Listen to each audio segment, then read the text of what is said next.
Janine, and today I'll be performing the genital assessment.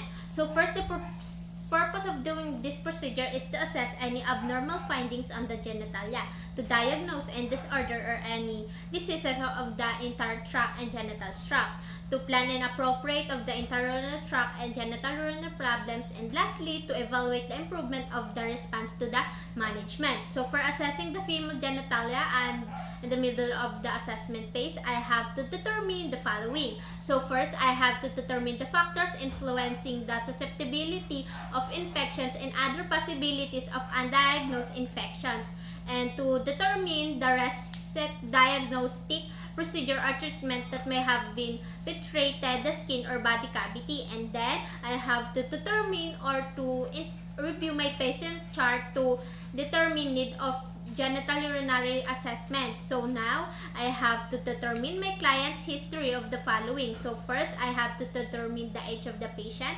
the last menstrual period, and the regularity of the cycle, the duration of the month of daily flow, and the presence of pain during menstruation. Come in. Hi ma'am, how are you today? I'm good. Okay, thank you. Can I confirm your name, birthday, please? January November 14, 1993. Okay, may I look at your identification band? Okay, thank you ma'am. Okay ma'am, Joy-Marie Macarig, I'm Janine Macarig, your student nurse from Golden Gate Colleges. Today I'll be assessing your genital area. It includes exposing your genital area. Is it okay for you ma'am? Okay. Okay ma'am, I have some few questions for you, and this is part of the genital assessment. Is it okay for you? Okay. Okay ma'am, kailan po ang inyong unang menstrual period? Grade 5. Okay. Kailan po yung huli? July 6. Okay. Regular po ba ma'am? Regular. Okay. Ilang araw po ang inyong menstrual cycle? 5 to 4. Okay. Amount of daily flow po? Normal naman po? Normal. Okay. Do you experience ng pananakit ng puson po? Sa unang period. Okay, which is normal naman po. Okay, now I have to determine the incidency of pain during intercourse, the vaginal discharge, the number of pregnancy, and the light breaks. Okay? Okay, do you feel any pain when you are having intercourse po? No. No. Okay, do you observe any internal findings to your vagina? No. Number of pregnancies po? Okay, thank you. Okay, now I have to determine the urgency and the frequency of the urination at night, the presence of blood urine, and the painful urination. Okay, ma'am. Gaano po kayo kadalas umihi sa gabi? Depende kung gaano kadami na ako inom. Okay. Sa tingin niyo po ba it's normal? Normal. Okay. Have any blood po sa inyong urine? No. Do you experience pain po sa pag-ihi?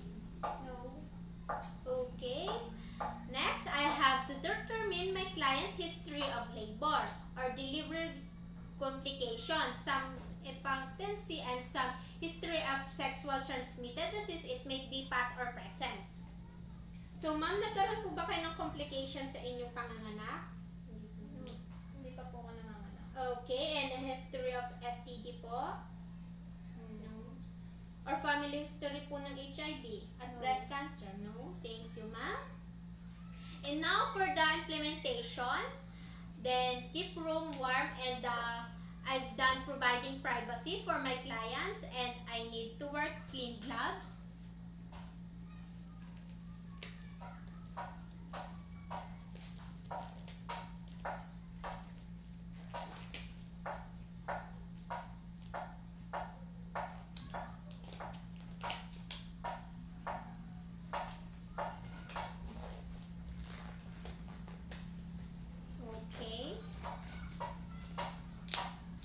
Then now we need to perform genitalia examination. Okay, I have to position my client in a supine position with bits elevated in the stirrups of the examination table, and then alternately I have to assist my client in a latotomy position with knees flexed and the thigh rotated. First, I have to inspect my client's pubic hair. I need to inspect the distribution, the mounted characteristic of the pubic hair. That I have to assess the skin of the pubic hair adequately. Okay, so first I will assess the and inspect my patient's pubic hair. So to inspect, I will inspect in several areas. Okay.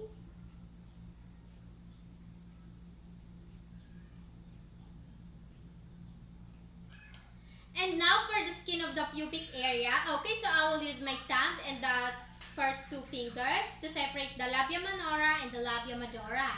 Inspect the pubic area for any parasite, inflammation, swelling, and lesion.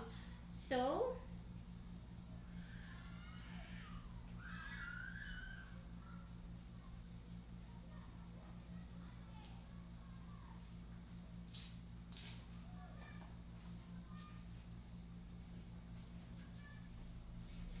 I don't see any inflammation, swellings, and lesions in the skin of the pubic area. And now, for the vagina, I have to inspect the pubis, the urethral orifice, and the vaginal orifice. I will inspect when separating the labia minora and the labia majora. Inspect for the presence of abnormalities and presence of discharge. Okay.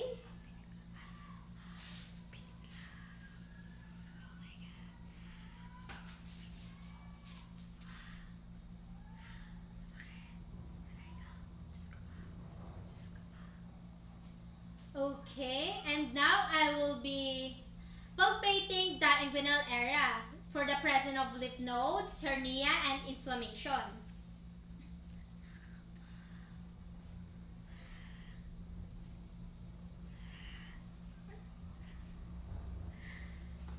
Okay, ma'am, do you feel anything?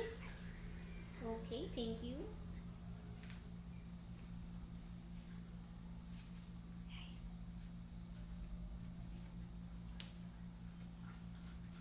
Okay, I've done assessing my clients from genital areas. I will now document all my findings and assist for any discomfort of vaginal discharge.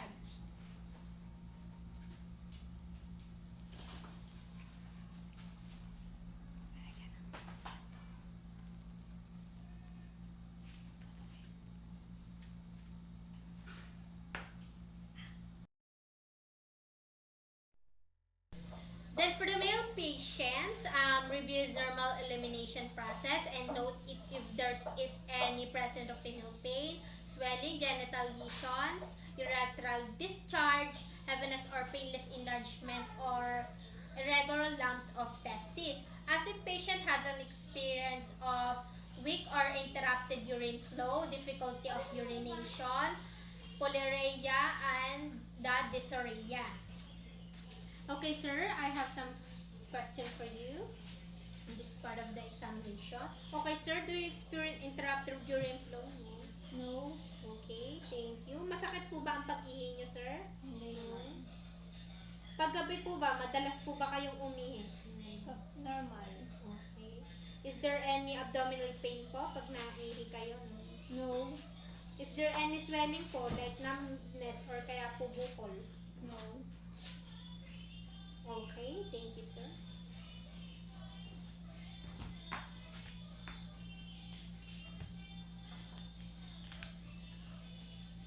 Then for the assessment, inspect for the distribution of and characteristic of the pubic hair. It must be diamond shape or diamond-like. Okay.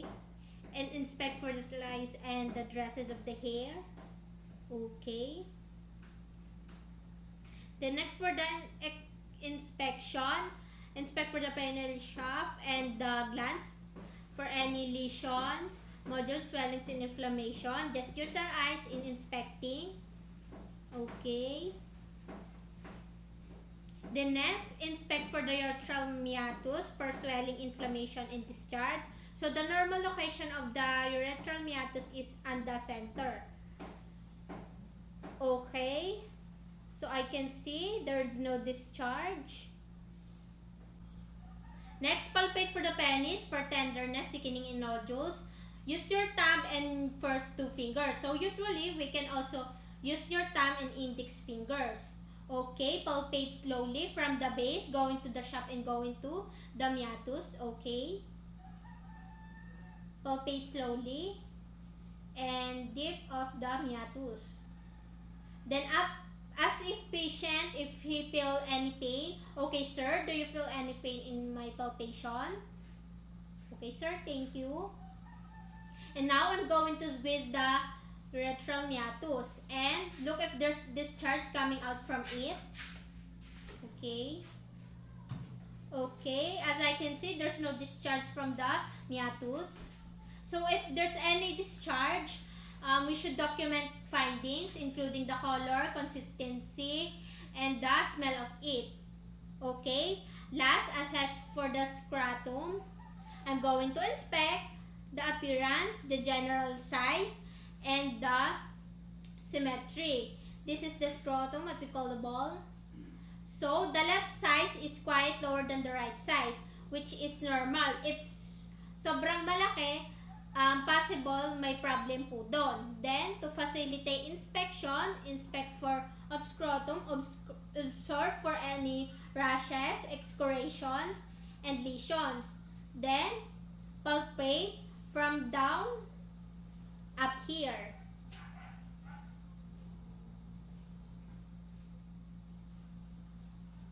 Okay. Then the other side of this.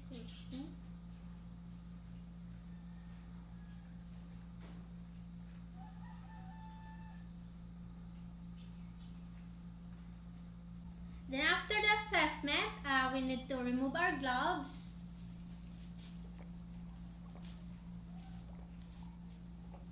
And place in a proper receptacle. And we need to wash our hands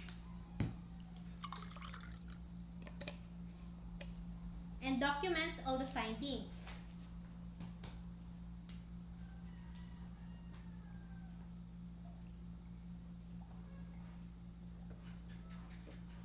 Okay, after examining my patient, I conclude that there's no ulceration, inflammation, and any kind of abnormalities. For the implementation, wash our hands or either we will use alcohol. And apply clean gloves.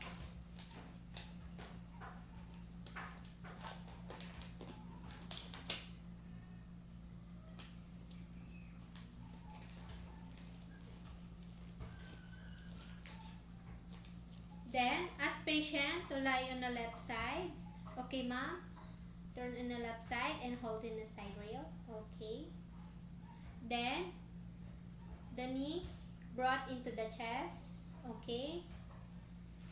Then now inspect for the perineal area, looking for hemorrhoids, fistulae, lesions, and for the skin characteristic, inspect for lesions, rashes, and external hemorrhoids. Ask patient to strain and look for any signs of prolapse. So for the palpation, okay, so this is the rectum area. Lubricate your finger, index fingers, place fingers down natal clip and into the anal margin. And ask patient to relax and take a deep breath, okay? Okay. And rotate in a 360 degree. And ask patient that you're going to deep palpation. Okay, ma'am, I'm going to dip in inserting my fingers. Is it okay for you? Okay, ma'am, thank you. And feel for any thickening masses and faces. Okay. For male patient, identify two lobes. Should be smooth and rubbery. Okay, ma'am, I'm going to remove my fingers. Okay. And inspect your gloves for any signs of blood. And remove your gloves and place in a proper receptacle. And wash your hands.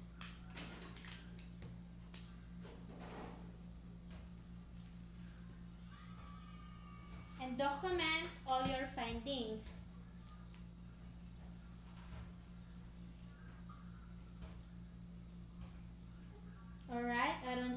blood. Regards and my gloves.